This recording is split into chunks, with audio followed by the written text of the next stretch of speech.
Okay, so I'm going to talk about some of the more serious mistakes that can happen with crime scene forensics and some of the more extreme and sometimes fatal consequences of those mistakes.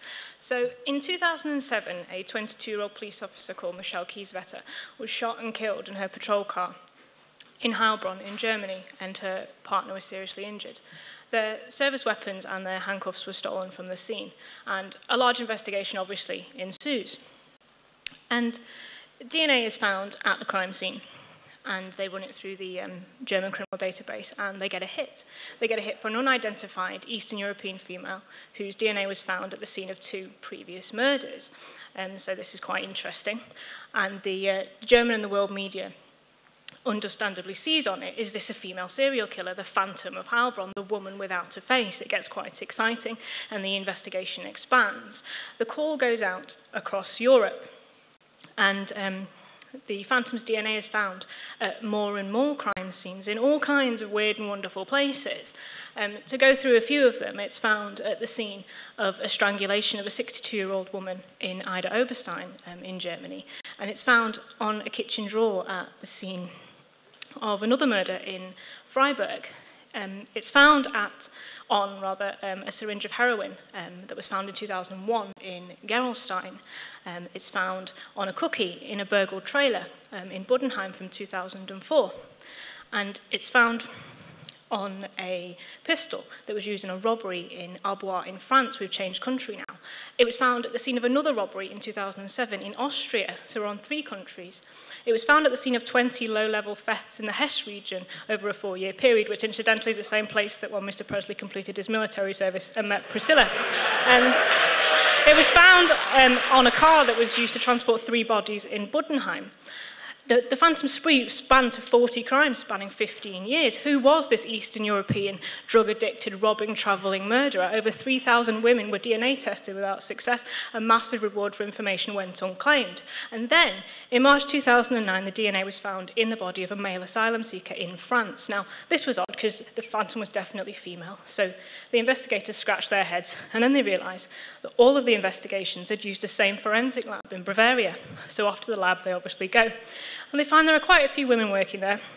And lo and behold, one of them is a match for the Phantom. Now, she wasn't some Dexter-like master criminal. It was just that the swabs they were using were not fit for human DNA collection, and they'd gone out pre-contaminated with her DNA. So, oops. Now, just as an end note, Michelle's handgun and handcuffs were found in 2011 in this caravan, which had the bodies of 2 neo-Nazis in it who'd been responsible for quite a few murders. And they had killed themselves when they were surrounded by the police, so that crime was solved. So that was quite embarrassing, and it wasted an enormous amount of police time. But luckily, nobody died. Unfortunately, mistakes like this can kill people, especially if they lead to you ending up somewhere, if I drag this sentence out long enough, like this.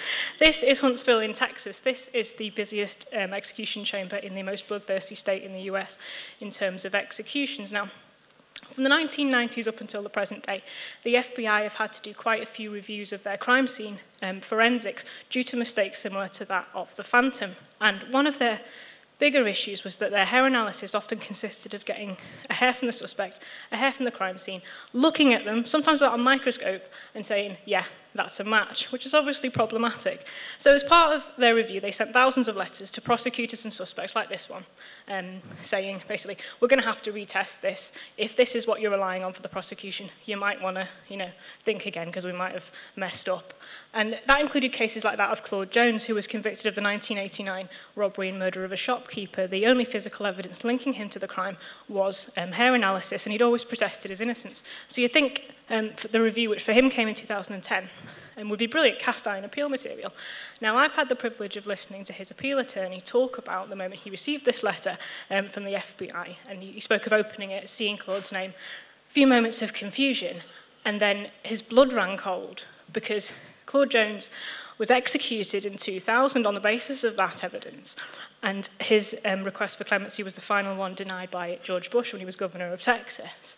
And DNA testing has since proved that the head didn't belong to him at all, but it's far too late for him and at least one other person who was convicted on that evidence. Now, that's one of the many, many, many, many reasons why the death penalty is a terrible idea. And I could go on for a lot longer than 5 minutes about that, but my 5 minutes is up for today, and thanks for listening. loving and the jaw began to swing.